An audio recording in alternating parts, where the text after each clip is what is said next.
नमस्कार। खबरों की खबर में आपका स्वागत है।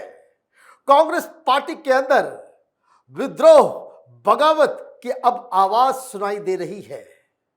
पार्टी के अंदर मीटिंग्स के दौरान नहीं, अब तो जग जाहिर हो रहा है कि कांग्रेसी लीडर्स अब राहुल गांधी से आजादी चाहते हैं, कांग्रेस पार्टी के विप से आजादी चाहते हैं और तो और प्राइवेट मेंबर बिल भी बाकायदा पेश किया गया है पार्लियामेंट के अंदर, लोकसभा के अंदर, और ये मांग की जा रही है ये जो तमाम सांसदों को पार्टी के लाइन में वोट करना होता है, कभी कभी देश के खिलाफ भी बोलना होता है, इससे मुक्ति चाहिए। और ये कांग्रेस पार्टी के वरिष्ठ लीडर और यूपीए सरकार के दौरान केंद्रीय मंत्री रहे, कैबिनेट मंत्री रहे मनीष तिवारी ने किया है। अभी जब एसआईआर के ऊपर बहस हो रही थी तो उस पर राहुल गांधी को शुरू होना था, उनको इस पूरे डिबेट को इंट्रोड्यूस करना था, लेकिन आखिरी मौके पे वो हट गए। मनीष तिवारी आए। क्यों उनको मौका दिया गया? पहले तो कभी भी इस तरह से उनको मौका नहीं दिया जाता था। तो इसके पीछे बड़ी कहानी समझ में आ रही है, एक ऐसी कहानी जिसे मीडिया ने छिपा दिया, क्योंकि मनीष तिवारी ने एक प्राइवेट मेंबर बिल वो इंट्रोड्यूस किया है और यह मांग की है कि जो पार्टी के अंदर ये जो विप जारी होता है, विप क्या होता है ये भी समझ लीजिए।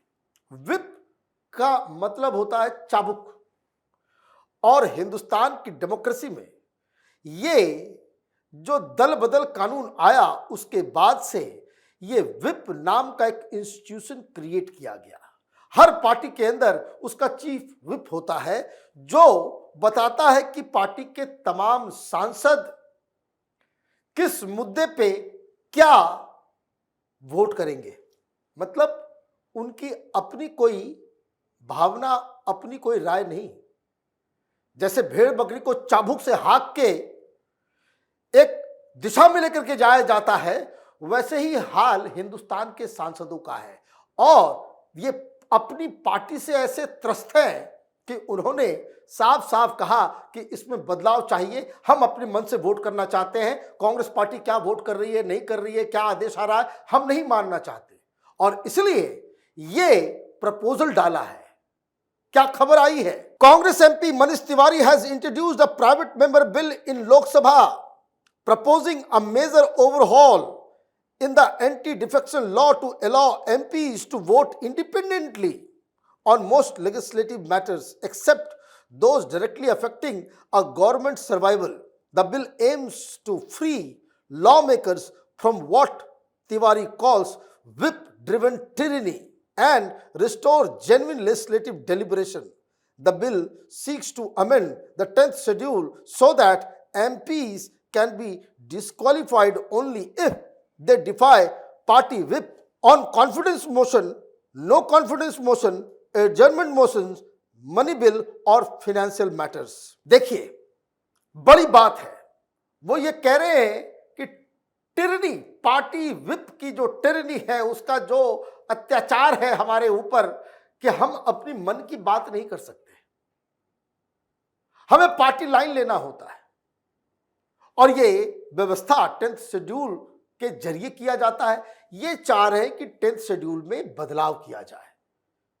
ये दल बदल कानून ऐसा नहीं है कि ऐसा कोई बिल जिससे सरकार में अदल बदल हो जाए, जैसे नो कॉन्फिडेंस है या कोई ऐसा बिल जिसमें फिर सरकार जो है उसको अस्थिर हो जाए, वैसे बिल के ऊपर नहीं, बल्कि आम कोई कानून बन रहा है। जीएसटी के ऊपर कोई कानून है या फिर कोई और कानून है, जैसे ट्रिपल तलाक है, जैसे कोई और भी मसला, जैसे वक्फ बोर्ड का मसला आया। ऐसे मौके पे सांसदों को फ्री छोड़ दो। हमें कभी कभी पार्टी लाइन लेने में दिक्कत यूं हो जाती है कि हमें जबरदस्ती वोट करना होता है और वापस हम जाते हैं अपने कंस्टिट्यूएंसी के अंदर, लोग बोलते हैं कि भाई कहां आप वोट कर रहे हो। मनीष तिवारी कांग्रेस पार्टी के आइडियोलॉजिकल लाइन से बिल्कुल असहमत नजर आ रहे हैं और ये उन्होंने इस बिल को पास करके, इंट्रोड्यूस करके, अभी पास तो हुआ नहीं है, इंट्रोड्यूस करके ये बगावत के बिगुल को जो है वो फूंक दिया है।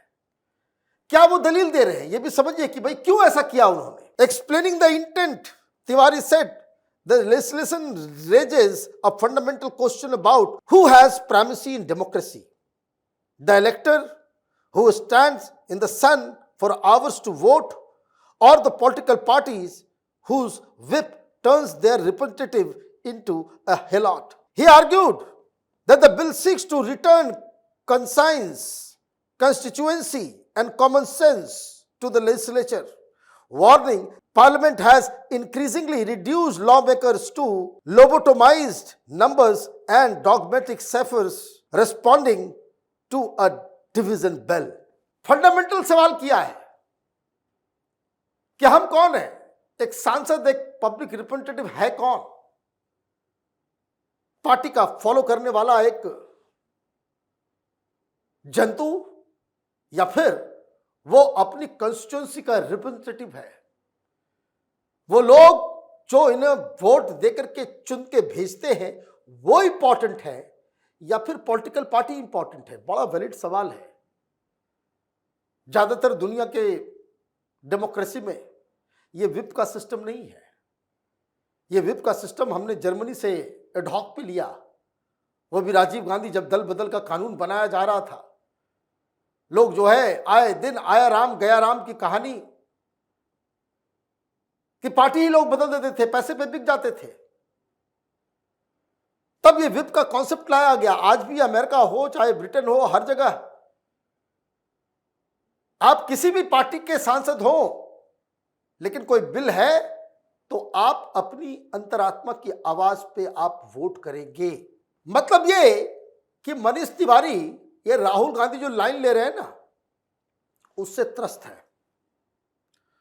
उनको आजादी चाहिए। ये आजादी आजादी का नारा लग रहा था जेडीयू में, राहुल गांधी चले गए तो पार्टी के अंदर अब लग रही आजादी चाहिए, हमें आजादी चाहिए। और भी अपने पिटीशन के जरिए और उन्होंने बातचीत के जरिए और बहुत सारी बातें कही। क्या कहा उन्होंने? Tiwari said the move balances two goals, ensuring government stability while restoring legislative autonomy. He argued that Parliament's dwindling participation reflects a system where MPs see little role in lawmaking.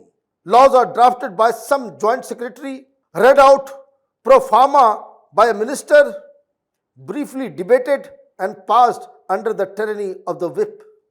He said, adding that serious research, study of global practices and genuine scrutiny have become history. बात में दम है। उन्होंने कहा कि भाई ये सांसद लोगों का काम ही क्या रह गया, अब ये तो रबर स्टैम्प बन गए। कानून बनाने में हमारा तो कोई रोल ही नहीं है। कोई ज्वाइंट सेक्रेटरी बनाता है, मिनिस्टर साहब आते हैं, उसको पढ़ देते हैं। अलग अलग पार्टी जो है उसमें विप जारी कर देती है कि हाँ भाई हम साथ में हैं, कोई कहता है हम अपोज में हैं। कोई रिसर्च, कोई डिबेट, कोई कुछ होता नहीं। तो ये एक तरीके से जो कांग्रेस पार्टी पिछले 12-13 सेशन से पार्लियामेंट नहीं चलने देती है, कोई डिबेट डिस्कशन नहीं होता है, उसी के खिलाफ ये आवाज है। उसी के खिलाफ ये आवाज है। अब और कितने क्लियर वर्ड्स में कहेंगे कि राहुल गांधी आप जिस तरीके से राजनीति कंडक्ट कर रहे हो ये हमें पसंद नहीं आ रहा। और मनीष तिवारी अकेले नहीं है, ये भी आप समझ लीजिए। हालांकि वैसे कोई प्राइवेट बिल इस तरह से पास होता नहीं है, लेकिन अब देखना पड़ेगा कि भारतीय जनता पार्टी क्या करती है। बात बिल्कुल सही है। और इसके पीछे कोई गलत इंटेंशन नजर इसलिए नहीं आ रहा है क्योंकि कानून में जो बदलाव हो रहा है उसमें वो साफ कह रहे हैं कि जहां कहीं भी सरकार की स्टेबिलिटी का मसला है, कोई फाइनेंस बिल है या कोई इंपॉर्टेंट उस तरह की चीजें हैं, उसमें पुराना कानून ही चलेगा। लेकिन डे टू डे जो लॉ मेकिंग का जो पूरा सिस्टम है उसमें सांसदों का कुछ तो रोल होना चाहिए। यही विद्रोह है। राहुल गांधी से समझ नहीं पा रहे हैं और उन्होंने ये इस तरह का बिल दिया। तुरंत उनको कहा गया कि भाई आइए। वैसे तो बड़े नाराज चल रहे थे कि प्रधानमंत्री मोदी के वो विदेशी ट्रिप में जो तमाम सांसदों को विदेश भेजा गया था ऑपरेशन सिंदूर के बाद, मनीष तिवारी क्यों गए? तो ये सारी चीजें, ये डेवलपमेंट कांग्रेस पार्टी के अंदर भूचाल लेकर के आया है कि आखिर मनीष तिवारी को क्या जरूरत पड़ी कि आप जो है इस तरह का बिल लेकर के आए। ऑलरेडी लोग त्रस्त हैं राहुल गांधी की लीडरशिप से। बंद कमरे में बड़ी बड़ी बातें लोग करते हैं, लेकिन मीडिया के सामने चूंकि ये विप है इसलिए उनको शांत रहना पड़ता है। जितने भी पुराने कांग्रेसी हैं उनको ये बात समझ में आ रही है कि कांग्रेस जो है it is going into drain. सब कुछ धीरे धीरे करके तबाह और बर्बाद हो रहा है। आजादी बोलने की खत्म हो रही है। ये सिर्फ संविधान लेकर के घूमते हैं, पार्टी के अंदर इस तरह की चीजें जो है वो चल रही है। भाई ऐसा भी होता कि प्राइवेट मेंबर बिल और भी लोग साथ मिल के होते, कोई ऐसी कोई अंडरस्टैंडिंग होती, बात समझ में आता। मनीष तिवारी है क्यों? क्योंकि मनीष तिवारी को यह साफ साफ समझ में आ रहा है कि ये जो विप सिस्टम के जरिए जिस तरीके से उनके मन के खिलाफ उनकी पार्टी उनसे काम करवा रही है, यह अब बर्दाश्त के बाहर है। यह आवाज उठी है, लोग धीरे धीरे मनीष तिवारी के साथ और जुड़ेंगे और कांग्रेस पार्टी के अंदर एक भूचाल आने वाला है। इसका संकेत इस प्राइवेट मेंबर बिल से साफ साफ दिख रहा है। आप देखते रहिए कैपिटल टीवी। हमारे वीडियोस को लाइक कीजिए, शेयर कीजिए और हमारे चैनल को सब्सक्राइब कीजिए। धन्यवाद।